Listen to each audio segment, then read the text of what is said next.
السلام علیکم ورحمۃ اللہ وبرکاتہ۔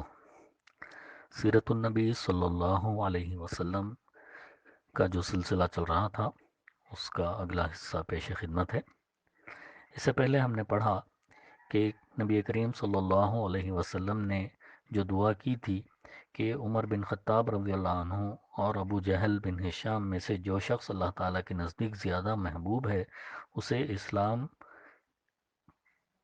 لانے کی توفیق عطا فرمائے، تو اللہ تعالیٰ نے یہ دعا قبول فرمائی اور عمر رضی اللہ عنہ مسلمان ہو گئے۔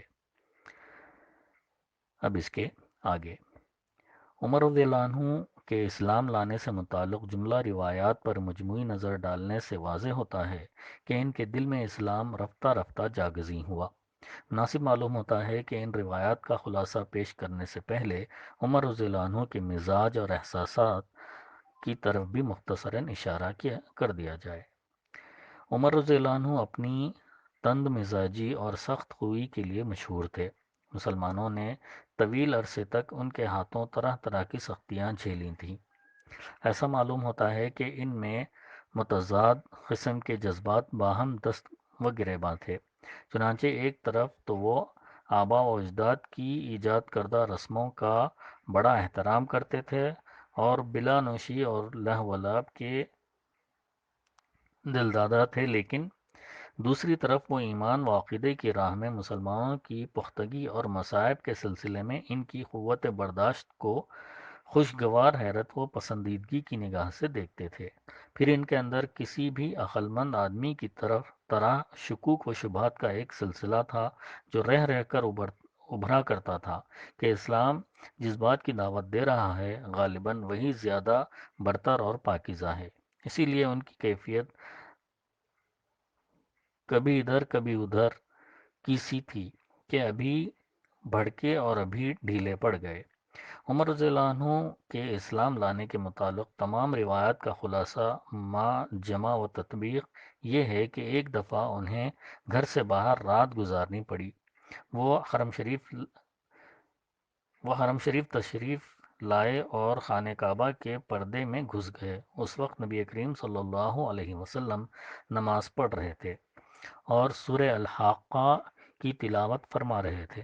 عمر رضی اللہ عنہ قرآن سننے لگے اور اس کی تالیف پر حیرت زدہ رہ گئے۔ ان کا بیان ہے کہ میں نے اپنے جی میں کہا اللہ کی قسم یہ تو شاعر ہے جیسا کہ قریش کہتے ہیں، لیکن اتنے میں آپ صلی اللہ علیہ وسلم نے یہ آیت تلاوت فرمائی، اعوذ باللہ من الشیطان الرجیم انہ لقول رسول کریم وما هو بقول شاعر قلیلا ما تؤمنون۔ یہ ایک بزرگ رسول کا قول ہے، یہ کسی شاعر کا قول نہیں، تم لوگ کم ہی ایمان لاتے ہو۔ عمر رضی اللہ عنہ کہتے ہیں میں نے اپنے جی میں کہا اوہو یہ تو کاہن ہے، لیکن اتنے میں آپ صلی اللہ علیہ وسلم نے یہ آیت تلاوت فرمائی، اعوذ باللہ من الشیطان الرجیم ولا بقول کاہن قلیلا ما تذکرون تنزیل من رب العالمین۔ یہ کسی کاہن کا قول بھی نہیں، تم لوگ کم ہی نصیحت قبول کرتے ہو، یہ اللہ رب العالمین کی طرف سے نازل کیا گیا ہے۔ عمر رضی اللہ عنہ کا بیان ہے کہ اس وقت میرے دل میں اسلام جاگزیں ہو گیا۔ یہ پہلا موقع تھا کہ عمر رضی اللہ عنہ کے دل میں اسلام کا بیج پڑا، لیکن ابھی ان کے اندر جاہلی جذبات، تقلیدی عصبیت اور آبا و اجداد کے دین کی عظمت کے احساس کا جھلکا اتنا مضبوط تھا کہ نہا خانہ دل کے اندر مچلنے والی حقیقت کے معزز مغز پر غالب رہا۔ اس لیے وہ اس چھلکے کی تہ میں چھپے ہوئے شعور کی پرواہ کیے بغیر اپنے اسلام دشمن عمل میں سرگرداں رہے۔ ان کی طبیعت کی سختی اور رسول اللہ صلی اللہ علیہ وسلم سے فرط عداوت کا یہ حال تھا کہ ایک روز خود محمد صلی اللہ علیہ وسلم کا کام تمام کرنے کی نیت سے تلوار لے کر نکل پڑے، لیکن ابھی راستے ہی میں تھے کہ نعیم بن عبداللہ الخام عدوی سے یا بنی زہرہ یا بنی مخزوم کے کسی آدمی سے ملاقات ہو گئی۔ اس نے تیور دیکھ کر پوچھا، عمر کہاں کا ارادہ ہے؟ انہوں نے کہا، محمد صلی اللہ علیہ وسلم کو قتل کرنے جا رہا ہوں۔ اس نے کہا، محمد صلی اللہ علیہ وسلم کو قتل کر کے بنو ہاشم اور بنو زہرا سے کیسے بچ سکو گے؟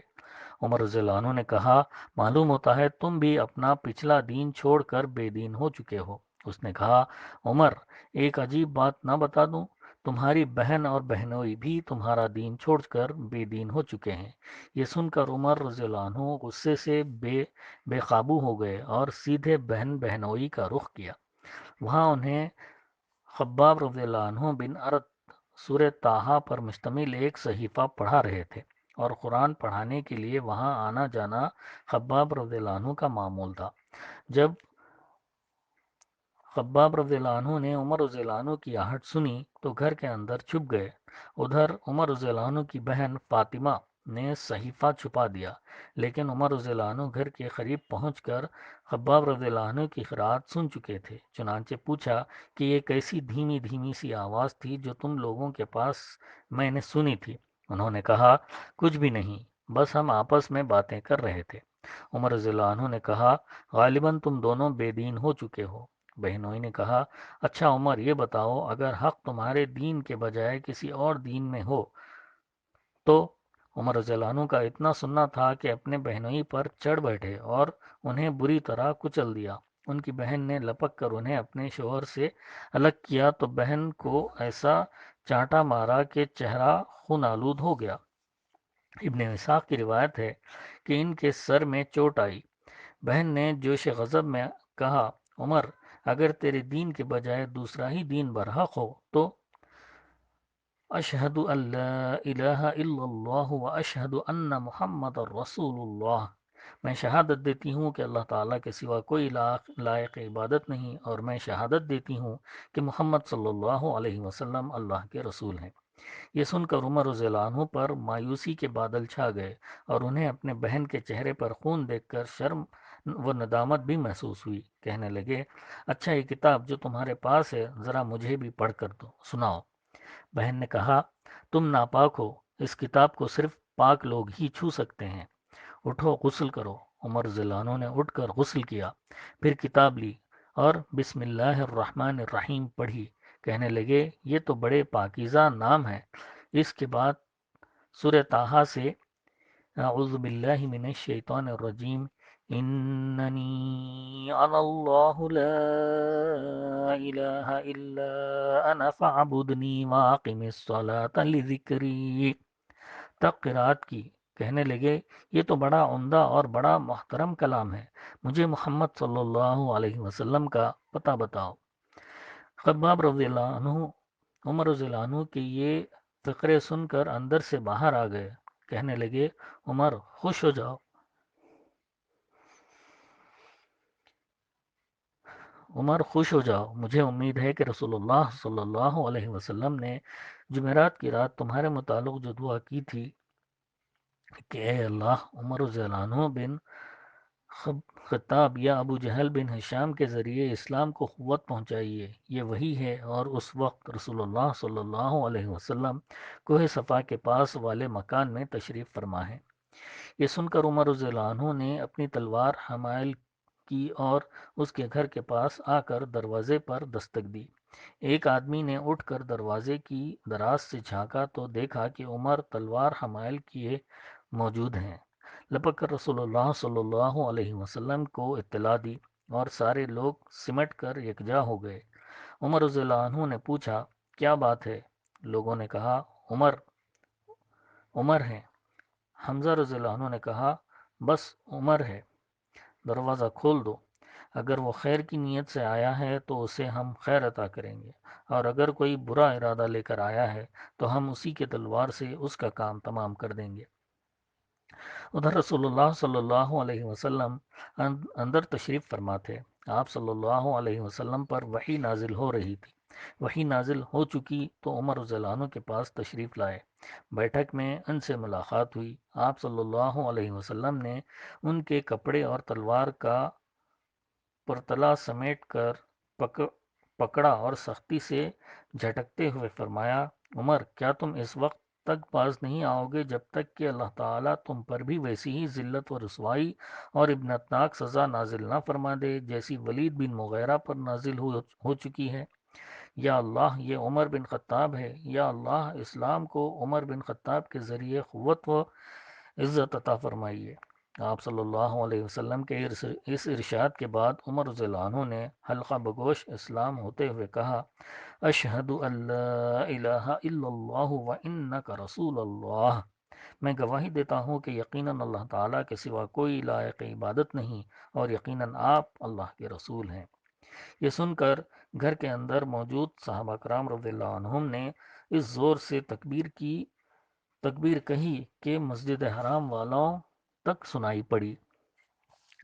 معلوم ہے کہ عمر رضی اللہ عنہ کی زور آوری کا حال یہ تھا کہ کوئی ان سے مقابلے کی جرت نہ کرتا تھا، اس لیے ان کے مسلمان ہو جانے سے مشرکین میں کوہرام مچ گیا اور انہیں بڑی ذلت و رسوائی محسوس ہوئی۔ دوسری طرف ان کے اسلام لانے سے مسلمانوں کو بڑی عزت و قوت، شرف و اعزاز اور مسرت و شادمانی حاصل ہوئی۔ چنانچہ ابن اسحاق نے اپنی سند سے عمر رضی اللہ عنہ کا بیان روایت کیا ہے کہ جب میں مسلمان ہوا تو میں نے سوچا کہ مکہ کا کون شخص رسول اللہ صلی اللہ علیہ وسلم کا سب سے بڑا اور سخت ترین دشمن ہے۔ پھر میں نے جی میں کہا یہ ابو جہل ہے۔ اس کے بعد میں نے اس کے گھر جا کر اس کا دروازہ کھٹکھٹایا۔ وہ باہر آیا اور دیکھ کر بولا، اہلاً و سہلاً، خوش آمدید، کیسے آنا ہوا؟ میں نے کہا، تمہیں یہ بتانے آیا ہوں کہ میں اللہ اور اس کے رسول محمد صلی اللہ علیہ وسلم پر ایمان لا چکا ہوں اور جو کچھ وہ لے کر آئے ہیں اس کی تصدیق کر چکا ہوں۔ عمر رضی اللہ عنہ کا یہ بیان ہے کہ یہ سنتے ہی اس نے میرے رخ پر دروازہ بند کر لیا اور بولا، اللہ تیرا برا کرے اور جو کچھ تو لے کر آیا ہے اس کا بھی برا کرے۔ امام ابن جوزی نے عمر رضی اللہ عنہ سے روایت نقل کی ہے کہ جب کوئی شخص مسلمان ہو جاتا تو لوگ اس کے پیچھے پڑ جاتے، اسے زد و کوب کرتے اور وہ بھی انہیں مارتا۔ اس لیے جب میں مسلمان ہوا تو میں اپنے ماموں عاصی بن ہاشم کے پاس گیا اور اسے خبر دی۔ وہ گھر کے اندر گھس گیا۔ پھر قریش کے ایک بڑے آدمی کے پاس گیا، شاید ابو جہل کی طرف اشارہ ہے، اور اسے خبر دی۔ وہ بھی گھر کے اندر گھس گیا۔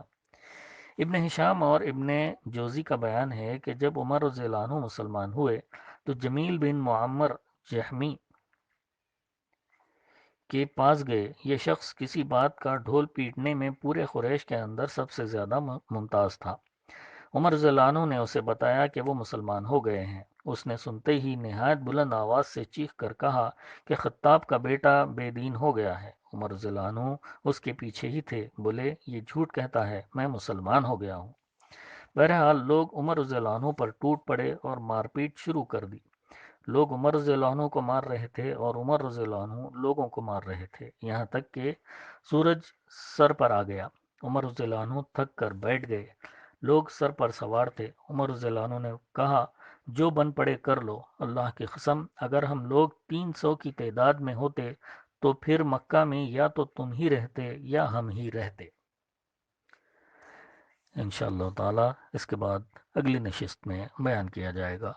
اللہ تعالی ہم سب کو نبی کریم صلی اللہ علیہ وسلم سے جیسی محبت کرنی چاہیے ویسی محبت کرنے والا بنائے اور رسول اللہ صلی اللہ علیہ وسلم کے نقش قدم پر اپنی زندگیوں کو گزارنے والا بنائے۔ آمین ثم آمین وآخر الدعوانا ان الحمد للہ رب العالمین۔